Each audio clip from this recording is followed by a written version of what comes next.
भोंदूबाबा अशोक उर्फ कॅप्टन खरात प्रकरणात अहिल्यानगर पोलिसांनी केलेली कारवाई सध्या राज्यभर चर्चेत आहे. महिनाभर गुप्त तपास, जीवाला धोका असलेल्या साक्षीदाराला संरक्षण आणि ऑस्ट्रेलियात पलायनाची तयारी हाणून पाडत पोलिसांनी खरातचा मुखवटाच फाडलेला आहे. तपासादरम्यान सुरू असलेल्या दबावांनाही पोलिसांनी चकवा देत ही कारवाई यशस्वी केली. जवळपास महिनाभर गुप्त पद्धतीने केलेल्या तपासामुळे अहिल्यानगर पोलिसांचे राज्यभर कौतुक होत आहे. फेब्रुवारी महिन्यात शिर्डी पोलीस ठाण्यात एका तरुणीने नीरज जाधव विरोधात ब्लॅकमेलिंगची तक्रार दाखल केली.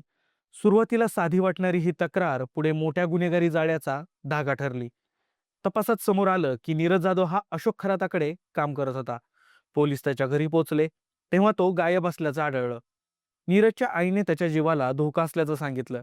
त्याच्यानंतर जिल्हा पोलीस अधीक्षक सोमनाथ घारगे यांनी स्वतः लक्ष घालत त्याला संरक्षण देण्याचा निर्णय घेतला. नीरजकडे खरातचे महत्वाचे व्हिडिओ आणि कागदपत्र असल्याची माहिती मिळाली. घारगे यांनी त्याला विश्वासात घेतलं आणि नीरज समोर आला. त्याने पोलिसांकडे महत्वाचे डिजिटल पुरावे सुपूर्द केले. अप्पर पोलीस अधीक्षक सोमनाथ वाघचौरे आणि विशेष तपास पथकाने या पुराव्यांची पडताळणी सुरू केली. तपासाची व्याप्ती वाढवली आणि यात महिलांचे कथित शोषण, जोड्या जुळवण्याचे रॅकेट आणि प्रभावशाली व्यक्तींना ब्लॅकमेल केल्याचा संशय समोर आला. याच दरम्यान खरात ऑस्ट्रेलियाला पळून जाण्याच्या तयारीत होता. ही गुप्त माहिती पोलिसांना मिळाली. पोलिसांनी तातडीने हालचाल करत त्याला आरोपी घोषित केलं आणि लुकआउट नोटीस जारी केली. त्यामुळे त्याचा परदेशात पलायनाचा प्लॅन फसला. तपासादरम्यान महिला आयोगाकडून दबाव वाढल्याची चर्चा होती. तत्कालीन अध्यक्षा रुपाली चाकणकर यांनी फोन आणि मेलद्वारे चौकशीबाबत प्रश्न उपस्थित केले. तपासाची संवेदनशीलता लक्षात घेऊनच अहिल्यानगर पोलिसांनी या प्लॅनची पूर्ण गोपनीयता राखली. कोणतीही माहिती बाहेर जाऊ दिली नाही आणि तपासाची दिशा बदलू देखील दिलेली नाही.